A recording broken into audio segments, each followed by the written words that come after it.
que inunda o coração. Tiago, capítulo 5, versos 19 e 20, é o texto da Bíblia Sagrada que lerei agora. Tiago 5, os dois últimos versículos desta epístola, 19 e 20.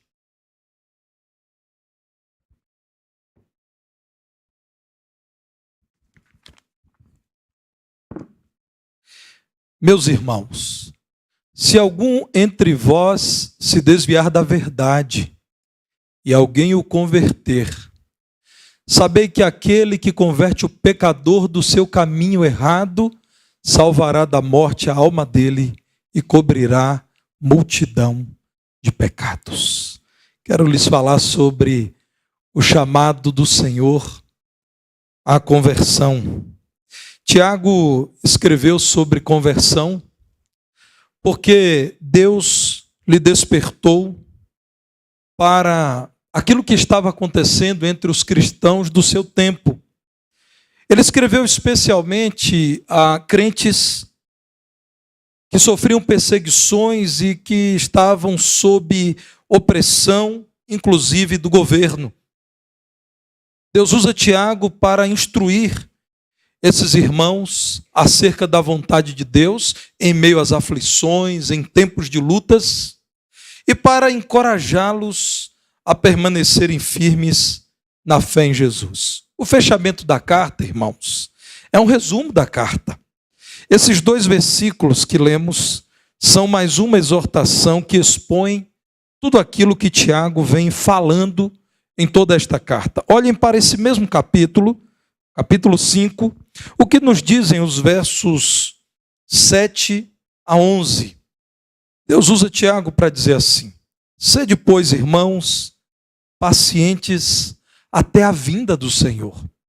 Eis que o lavrador aguarda com paciência o precioso fruto da terra até receber as primeiras e as últimas chuvas. Sede vós também pacientes e fortalecei o vosso coração, pois a vinda do Senhor está próxima. Irmãos, não vos queixeis uns dos outros, para não serdes julgados. Eis que o juiz está às portas. Irmãos, tomai por modelo no sofrimento e na paciência os profetas, os quais falaram em nome do Senhor. Eis que temos por felizes os que perseveraram firmes. Tendes ouvido da paciência de Jó e vistes que fim o Senhor lhe deu, porque o Senhor é cheio de terna misericórdia e compassivo. Aqui está, irmãos, a instrução do Senhor. Não há uma negação dos problemas que enfrentamos nesta vida. Não é do Evangelho confundir esse mundo com o céu. O Evangelho nos apresenta com clareza a queda deste mundo. Um mundo que, por intromissão do pecado, afastou-se do Senhor e colhe os frutos desta plantação triste. Mas o Evangelho também nos fala do céu, a morada eterna dos crentes, o destino dos salvos. Então a palavra de Deus diz: vocês estão enfrentando dificuldades porque estão no mundo de dificuldades. Este mundo não é o céu. Satanás, o príncipe deste mundo, está vivo e continua atuante. É tentador, é opositor do povo de Deus, é o nosso inimigo, é sagaz, é astuto. A antiga serpente não cansa de fazer oposição aos servos do Senhor. Mas, irmãos, saibam que esta morada terreal é de curta duração. Vocês têm para a eternidade uma morada que não se acabará. Portanto, sejam firmes. Não voltem atrás do compromisso feito com o Senhor. Olhem para os profetas, pregando a palavra de Deus, foram desacreditados. Representando o Senhor diante do seu povo, foram aprisionados, mortos, maltratados. Olhem para eles e saibam que essa vida brevemente passará. O Senhor virá. Tenham paciência. Tiago sabia, irmãos, escrevendo para uma comunidade que era muito rural, diz: o lavrador planta hoje, na expectativa de que algum tempo à frente haverá colheita. Vocês estão plantando fidelidade ao Senhor. Vocês estão semeando a palavra do Senhor. Vocês estão fertilizando o solo do reino de Deus. Chegará o dia da frutificação e também o dia da colheita. Então, irmãos, perseverem. Não apenas Tiago disse isso. Naquele tempo, João, o apóstolo, na sua primeira carta, capítulo 2, versos 18 e 19, diz assim: filhinhos, já é a última hora. E como ouvistes que vem o anticristo, também agora muitos anticristos têm surgido, pelo que conhecemos que é a última hora. Eles saíram de nosso meio, entretanto, não eram dos nossos, porque se tivessem sido dos nossos, teriam permanecido conosco. Todavia, eles se foram para que ficasse manifesto que nenhum deles é dos nossos. João está dizendo aquilo que Tiago está dizendo. Meus irmãos, não se impressionem com os que têm voltado atrás do compromisso com Cristo. Permaneçam firmes. E então, irmãos, entendemos por que Tiago, mesmo falando a crentes, está tratando do tema conversão. Conversão para aqueles que estavam ouvindo a sua mensagem. E este é um conceito constante no Evangelho. Vejam Mateus, no capítulo 3, verso 2, aquilo que o Senhor Jesus Cristo está dizendo o Evangelho está dizendo acerca de João Batista, que preparou a vinda do Senhor Jesus, que anunciou a vinda do Messias. Mateus, capítulo 3, verso 2, arrependei-vos, porque está próximo o reino dos céus. Mudem a direção da vida de vocês. Mudem o procedimento, mudem as prioridades. Arrependam-se daquilo que têm feito, porque Jesus está chegando para estabelecer um reino em que convertidos a ele poderão deste reino usufruir. Marcos capítulo 1, verso 15, conhecido texto das Escrituras por conta da sua declaração contundente. Jesus pregou o mesmo que João, o seu precursor, pregou. O tempo está cumprido e o reino de Deus está próximo. Arrependei-vos e crede no Evangelho. Arrependam-se e creiam na mensagem, nas boas novas que tenho a apresentar-vos. Lucas, capítulo 13, verso 3. Entendam, irmãos, que o tema da conversão é um chamado peremptório das Escrituras. Lucas, capítulo 13, verso 3. Se, porém, diz Jesus, não vos arrependerdes, todos igualmente perecereis. Meus irmãos, nós precisamos ouvir sobre conversão, que é o meio para que alguém genuinamente seja aceito por Cristo e introduzido no seu corpo, na igreja, seja um salvo. Este é um chamado, é um convite do Senhor em todas as épocas e lugares para aqueles que ouvem acerca de Jesus. Eu fico meditando em Provérbios, capítulo 11, verso 30, que diz que o que ganha almas é sábio. O que me diz a palavra de Deus é: quem prega a verdade, quem se importa com a salvação de perdidos, quem valoriza o apelo a almas que caminham para a perdição, é sábio, compreendeu qual é a mensagem mais urgente, mais importante, mais necessária para os homens. É disso que Tiago, usado por Deus, está falando.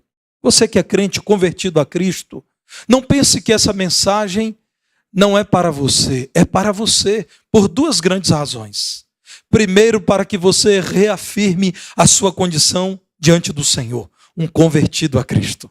Em segundo lugar, para que você revisite em seu coração o lugar que essa mensagem tem tido. Você tem entendido que é urgente pregar aos homens a que arrependam-se e creiam em Cristo? Você precisa, meu irmão, mais uma vez olhar para a palavra de Deus, e olhando para a palavra de Deus, reafirmar que o chamado para que homens convertam-se a Cristo é o chamado do nosso tempo. Meus irmãos, a palavra de Deus continua viva e eficaz, atualíssima.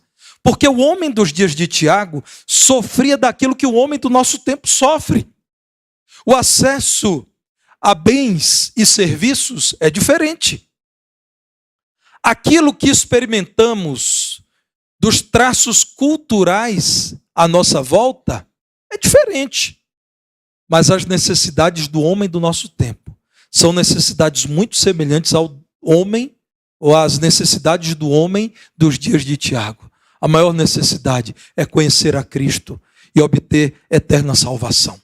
Olhem para a palavra de Deus, irmãos. O que Tiago está dizendo em primeiro lugar é que sim, muitos homens desviaram-se da verdade do Evangelho. Não perseveraram, ouviram de Cristo, compreenderam a poderosa mensagem do Evangelho, publicamente confirmaram o valor desta mensagem, mas estavam dando sinais de esquecimento da mensagem do Evangelho. A palavra de Deus, irmãos, nos diz que devemos, com grande amor, atentar para aqueles faltosos. Em Gálatas 6:1, Paulo está dizendo, irmão, se alguém for surpreendido em alguma falta, se alguém na igreja estiver se desviando do Evangelho, vós que estão firmes, que sois espirituais, corrigiu com espírito de brandura ou de amor, e guarda-te para que não sejas também tentado. Eu gosto da forma como a palavra de Deus é cuidadosa.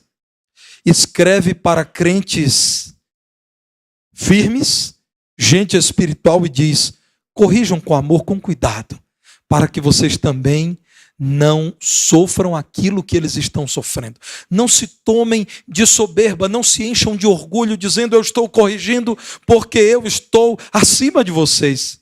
Mas coloquem-se no lugar do outro. Corrijam, não por competição, mas por amor.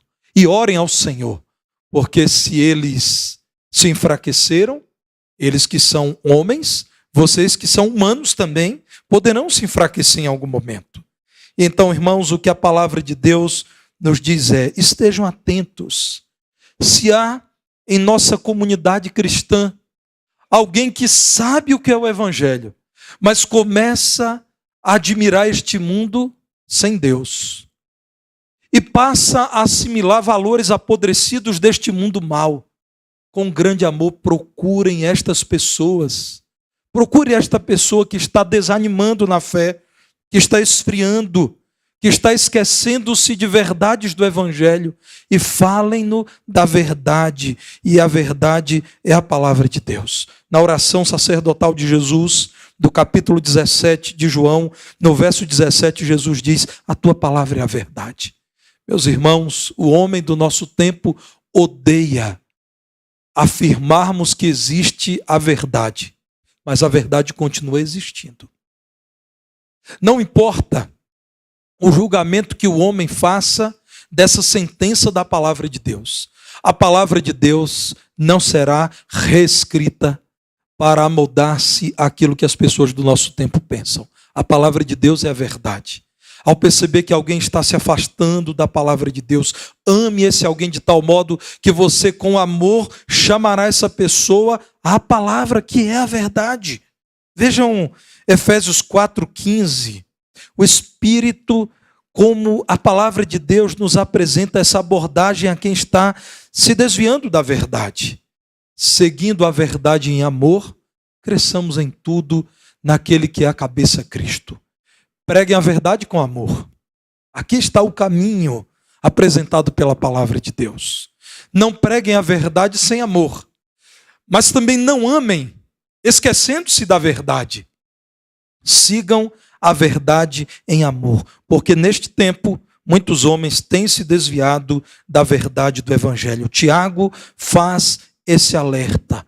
Se há entre vocês, irmãos, alguém que se tem desviado da verdade, fiquem atentos. Falem de conversão. Alguns homens, irmãos, desviaram-se da verdade do Evangelho por incredulidade. Ouviram, receberam a palavra, mas são incrédulos, não se dobram em humildade diante da palavra de Deus, comportam-se como incrédulos, como gente que não dá crédito a Deus e a sua palavra. Devemos orar para que creiam no Senhor.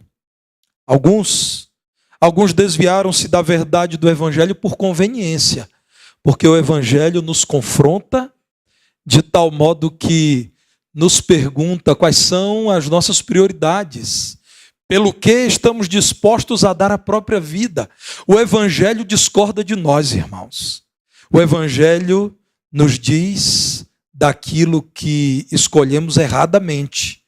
O Evangelho, irmãos, muitas vezes nos pede para que, imitando a Cristo, assumamos a nossa cruz, a fim de morrermos para nós e para o mundo.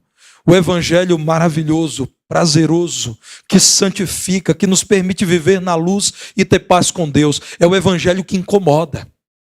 É o Evangelho que descortina aquilo que nós estávamos guardando de precioso aos nossos olhos, mas reprovado aos olhos de Deus. Então, há quem por conveniência deixa o Evangelho, porque não quer ser criticado, não quer ser avaliado pela palavra de Deus, não quer ser confrontado pela igreja. Para algumas pessoas é conveniente não participar da igreja e nas redes sociais condenar a igreja. Nós estamos vivendo num tempo como esse, irmãos, em que há um sem número de pessoas atacando a igreja de Cristo e nada fazendo para que ela seja melhor. Meus irmãos, conta-se que um dos biógrafos de Napoleão Bonaparte ficou impressionado com um diálogo dele após uma vitória, quando ele liderava a França numa expansão militar sem precedentes na Europa. E Napoleão, depois de ter enfrentado mais uma grande batalha e ter tido baixas no exército, chegou a Paris com o exército vitorioso. E as pessoas empolgadas saudavam Napoleão e seu exército, e um jovem especialmente empolgado cercava Napoleão, que estava no cavalo, e dizia: Napoleão é o grande imperador e a França é imbatível e não há quem possa conosco. E Napoleão ficou um tanto incomodado e disse: meu jovem, você acredita mesmo que nós somos um exército poderoso? Ele disse: sim, claro, ó digno imperador. E você confia em mim, meu jovem? Ele disse: sim. E você acredita que nós venceremos a próxima batalha? Eu não tenho dúvidas, Napoleão, dizia o jovem. Ele disse: então, receba aqui o uniforme e venha para o nosso exército, venha lutar conosco. Irmãos, há muita gente atacando injustamente a igreja de Cristo, mas nada tem feito para que ela seja melhor. Eu não me reconheço na maior parte dos ataques, muito embora sejamos uma igreja imperfeita, liderada por um pastor imperfeito que sou eu. Irmãos, eu não considero a igreja da qual sou membro uma reunião de hipócritas e fariseus. Não considero. Irmãos, eu não considero que esta igreja esteja vivendo um falso evangelho. Eu não reconheço a nossa igreja quando dizem que a igreja não mais ama e nada faz pelos pobres. Eu conheço uma igreja imperfeita, sim. Graças a Deus, porque eu pude entrar nesta igreja, porque ela é imperfeita e aceita imperfeitos como eu. Imagina, irmão, se eu fosse perfeito, eu não caberia na igreja imperfeita. Na verdade, se alguém encontra uma igreja perfeita, a boa orientação é: não vá lá para você não estragar a igreja. Meus irmãos, a igreja de Jesus Cristo, apesar das lutas que enfrenta, a verdadeira igreja tem se deixado conduzir por um único e santo livro. Qual foi o dia em que nos últimos anos em que você frequenta esta igreja, alguém pregou sem que este livro estivesse aberto? Você lembra de algum pastor dessa igreja trazendo um autor admirável para instruir você na fé?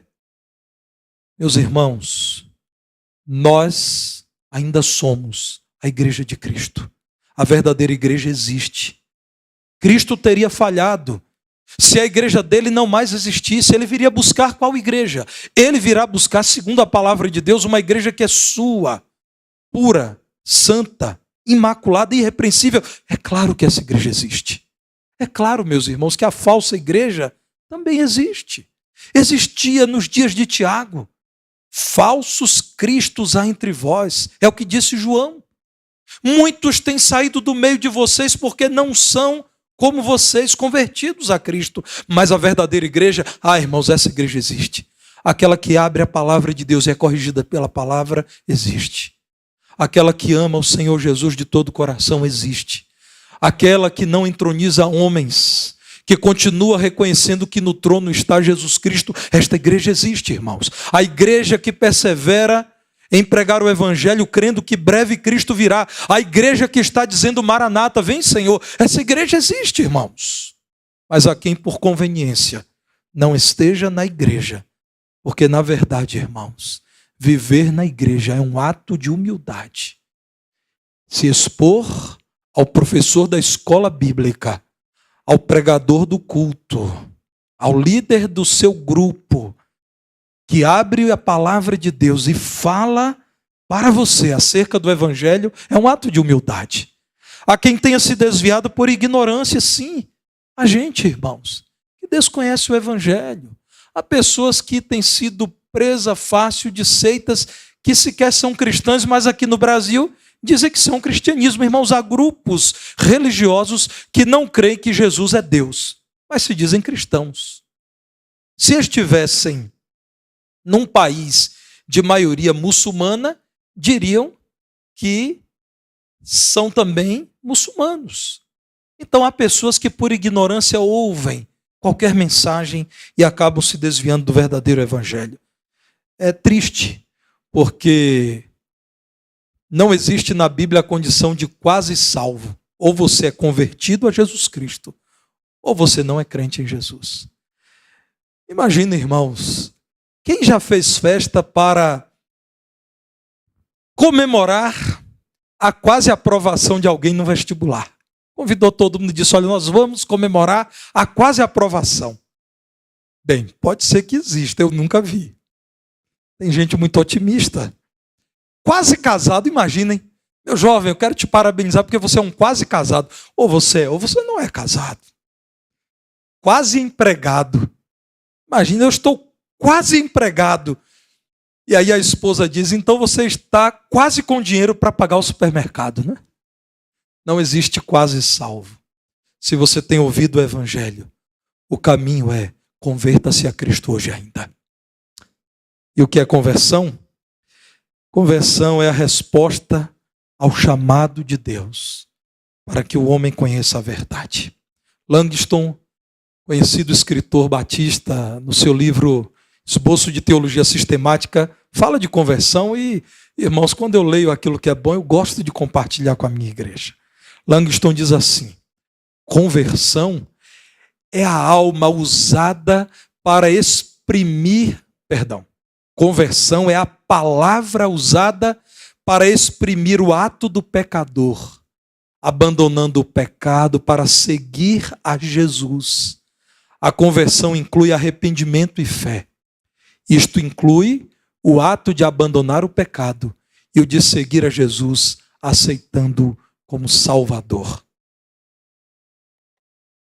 Gosto desse conceito, porque esse conceito diz, é o ato do pecador que diz, tudo bem, eu quero seguir a Jesus e por isso deixarei o pecado. A conversão inclui arrependimento e fé, é uma equação. A soma de arrependimento e fé é conversão, é salvação. O que é arrependimento? É aquilo que Jesus disse a Nicodemos, João 3:3. Se alguém não nascer de novo, não pode ver o reino de Deus. Se não houver novo start, recomeço, se não for zerada a sua história de vida, e agora com um novo coração, com um novo procedimento, com uma nova devoção, você não vier a Cristo, você ainda não pode ver o reino de Deus. John Deck, escritor de um manual de teologia sistemática também, publicado pela editora Fiel, nos fala de fé. Mas eu trago o autor de um manual nosso, que é Nossas Doutrinas, falando de arrependimento. Vamos primeiro ao arrependimento. Olha o que Tríbio diz, irmãos. O arrependimento é uma mudança de atitude da mente em relação ao pecado e um profundo sentimento de tristeza por causa dele. Irmãos, eu vibro com essa definição. Do livro Nossas Doutrinas, publicado ainda pela Juerp. Porque o autor diz assim, o arrependimento é uma mudança tão profunda daquilo que está em sua cabeça, que você não apenas compreende que o pecado não é mais uma opção aceitável em sua vida, mas também você se entristece ao lembrar que pecou. Irmãos, essa para mim é a melhor definição que eu conheço. É não apenas reconhecer que o pecado é mal, que desobedecer a Deus é ruim, que pecar contra Deus não é bom, mas é também ter uma ideia tão profunda do que é pecar contra Deus, que lembrar do pecado te causa tristeza. Nosso irmão Moody, já falecido, claro, há muito tempo, dizia que se você não se entristece por conta do pecado que comete, então significa que você tem muitos motivos para se entristecer. Meus irmãos, um homem arrependido olha para si mesmo e diz, eu não consigo compreender porque eu fui capaz de dizer e fazer as coisas que eu disse e fiz. Não é de um homem arrependido o orgulho de quem diz, eu nem era tão mal assim. Quando eu vim para a igreja, eu era já mais ou menos um crente, só faltava levantar a mão lá num culto. Não, irmãos, arrependimento é o sentimento, é a decisão de alguém que diz, Deus sabe, se eu pudesse voltar atrás, eu não faria de novo. Deus que conhece o meu coração é testemunha, Ele me vê por dentro, Ele sabe do meu desejo de voltar atrás e refazer o caminho. E o Senhor, cheio de graça, diz, refaça. Convertido agora, a direção da sua vida é outra. Fé, John Dagg. Esse publicado pela editora Fiel, ele fala da fé da seguinte forma. No exercício da fé, todo mérito, todo merecimento, toda virtude é renunciado e total dependência é posta nos méritos de Cristo. Fé é quando alguém diz, eu não confio mais em mim mesmo para dirigir a minha vida. Eu confio agora em Jesus Cristo. Eu confio nos méritos dele. Foi ele quem venceu o pecado, porque aqui viveu e nunca pecou. Foi ele quem, cumprindo a justiça do Deus Santo, se entregou na cruz. Lá ele morreu por mim. O preço elevado da minha redenção está no sangue dele, a vida dele que foi dada por mim. Jesus me amou e me substituiu. Eu não confio em mim, que não sou capaz de me salvar. Eu não confio em minhas obras, eu não confio em minha moralidade, eu não confio em minha boa vontade, eu não confio em meu histórico religioso, eu confio em Jesus. Fé é quando alguém diz, não confio em mim, eu confio em Cristo, em tudo que Ele fez por mim.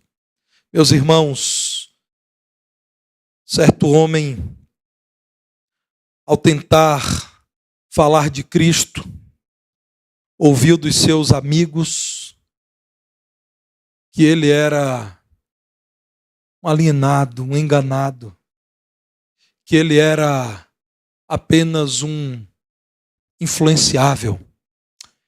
E esse homem então disse, por favor, acompanhem a minha vida e tentem imitar a minha vida. Se vocês forem capazes de vivenciar esse teatro que vocês dizem que eu estou vivenciando, por um mês, eu direi a vocês que não existe poder no Evangelho e que eu sou um alienado e que eu estou sob influência de um pregador influente. E ele disse, vocês verão que não é possível que um homem como eu tenha decidido mudar tudo isso no viver. Vocês verão que isso é obra de Deus. Tentem. O pedido que eu faço a vocês é, por favor, me desmascarem. Tentem viver como eu vivo, vocês me conhecem. Vocês sabem que eu era escravo de dinheiro e vocês têm visto como eu vivo agora. Vocês sabem que eu desprezava minha esposa e vocês têm visto como eu vivo.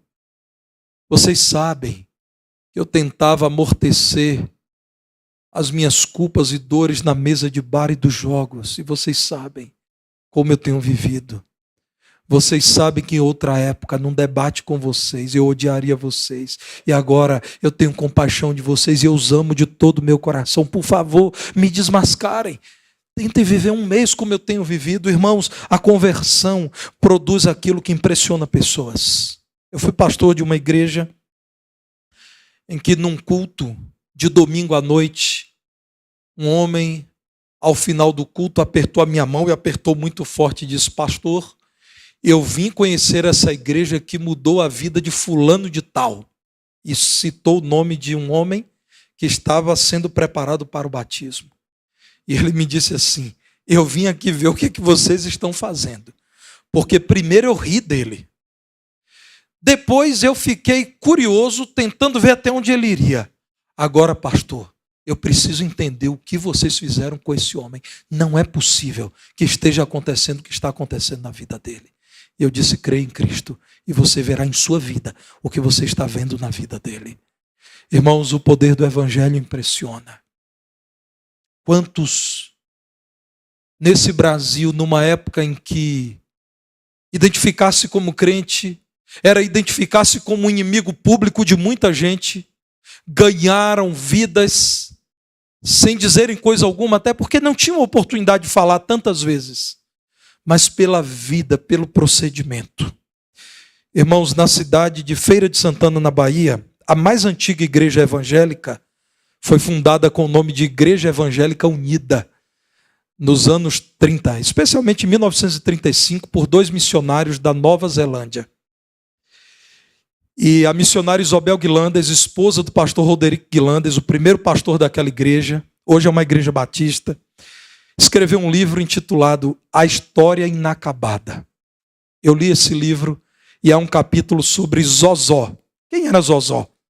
Zozó era uma mulher que não conseguia andar, ela sofria de uma paralisia, possivelmente paralisia infantil, porque os relatos é que durante toda a vida dela, ela era daquele jeito, ela não conseguia ficar em pé, e ela se rastejava pelas ruas do centro da cidade, e ela era conhecida por mendigar e beber cachaça.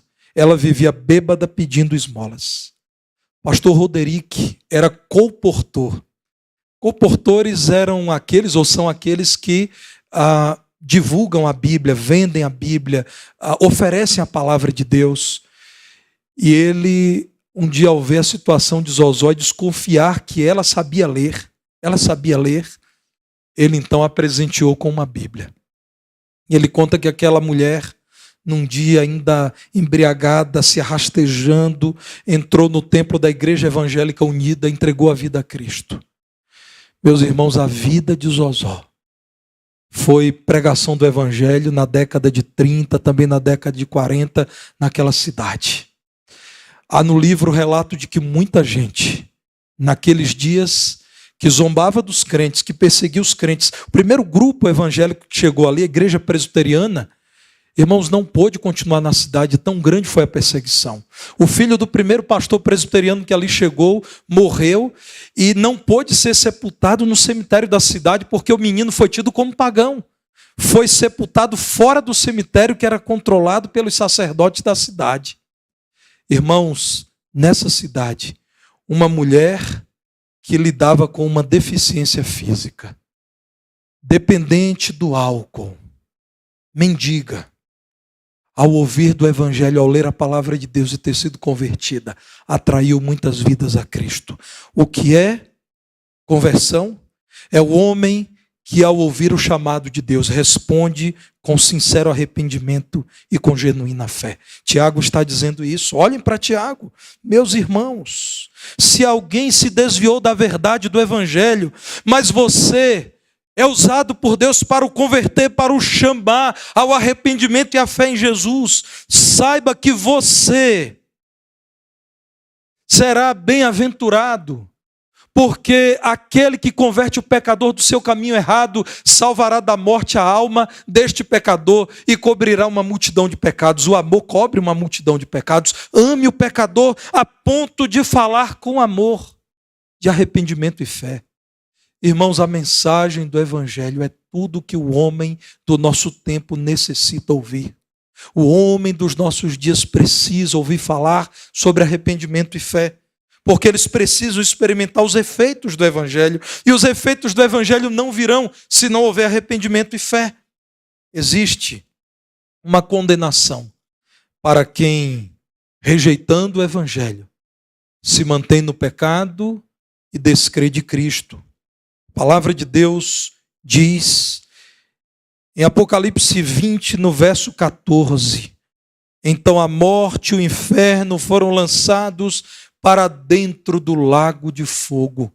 Esta é a segunda morte, o lago de fogo. Verso 15: e se alguém não foi achado inscrito no livro da vida, esse foi lançado para dentro do lago de fogo.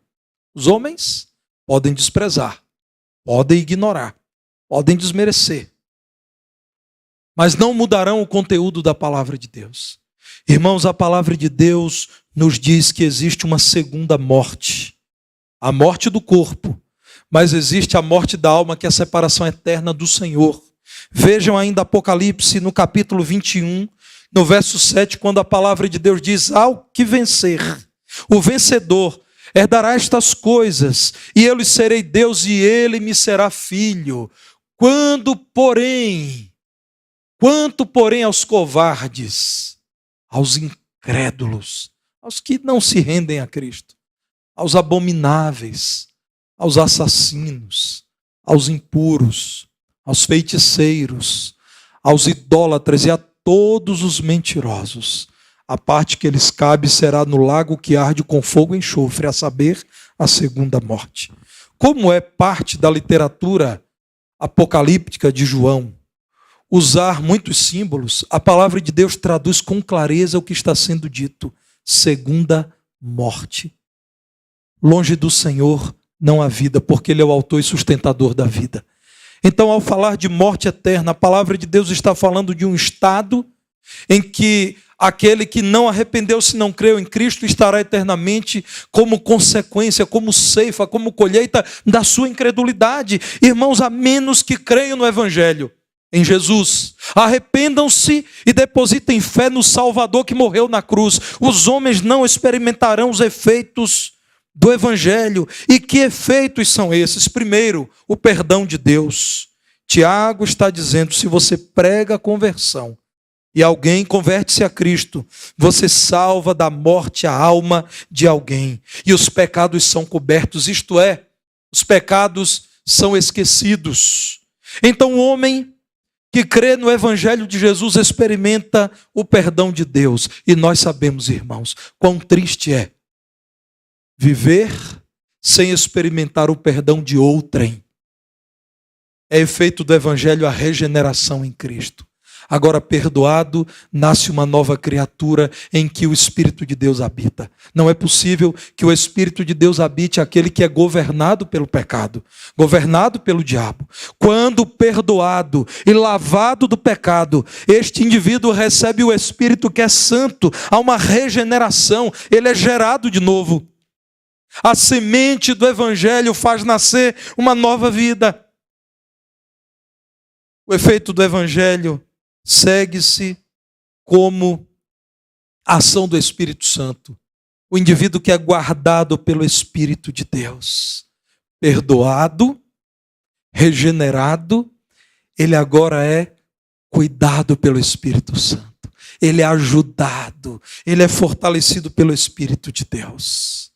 Talvez exista nessa noite alguém aqui que ainda não é convertido a Cristo, que não se arrependeu sinceramente dos seus pecados cometidos contra o Senhor, que não declarou fé genuína, verdadeira em Jesus Cristo, e por isso tem aprisionado esta nova pessoa que Deus pode fazer nascer. Certa vez, alguém encontrou o grande artista Miguel Ângelo, e ele estava com seu formão esculpindo numa enorme rocha. E claro, é uma rocha que não tinha forma alguma. A pessoa então indagou ao escultor: Miguel Ângelo, o que é que você está fazendo? Ele então respondeu: Eu estou soltando o anjo aprisionado nesta rocha. Ele estava esculpindo um anjo naquela rocha. É o que eu quero dizer a você. Se você, arrependido da velha vida longe do Senhor, nesta noite, humildemente, depositar a fé de todo o seu ser em Jesus, você verá que Ele é capaz de esculpir uma nova criatura nessa rocha que é o seu coração. Um novo ser, uma nova vida. Aquele que almeja conhecer a Deus e servi-lo precisa responder ao chamado do Evangelho. E o chamado é para conversão. Como diz Tiago, é necessário que conheça a verdade. E conhecendo a verdade, é necessário que abandone o pecado. Converte o pecador do seu caminho errado. E então creia em Cristo, que cobre multidão de pecados. A minha oração é que, tocado pelo Espírito de Deus nessa noite, com toda honestidade você diga: eu estou longe de Deus. Eu estou vivendo no pecado. Eu não tenho demonstrado qualquer disposição para obedecer a palavra de Deus. Eu tenho vivido segundo a minha vontade, e quão triste sou. E quão tenebrosa é a minha vida. E quão desesperançoso é o meu futuro. E ao reconhecer isso, você resolva, num ato de humildade, crer em Cristo, entregar-se a Cristo, conhecer a Cristo Salvador. Nessa noite, a nova do Evangelho, a notícia do Evangelho, se faz ouvir nesse lugar. E a minha oração, e sei que é a oração da igreja, é que santa paz e perdão sejam dispensadas sobre aqueles que creem.